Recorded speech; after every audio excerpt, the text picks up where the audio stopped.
এই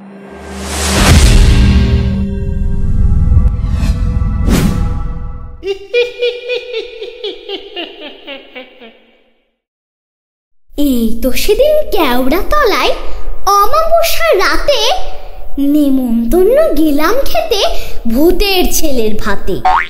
বিপদটা ভাই বাঁধল হঠাৎ, যেই বসেছি পাতে, মাংসের ঝোল ঢেলেই না যে হাত দিয়েছি তাতে। দেখি পাতে ঝোলের সাথে চমকে গেল পিলে। হায় ভগবান, একটু হলে ফেলেই ছিলাম গিলে। আরে এই যে সেজো মামার আঁচিল অলা কান, ভাবতে গিয়ে হঠাৎ দেখি আমার কানে টান। সেজো মামা বলছে হেকে, হত ছাড়া ভোলা, রোজই দেখি একই ব্যামো, পড়তে বসেই ঢোলা। নমস্কার।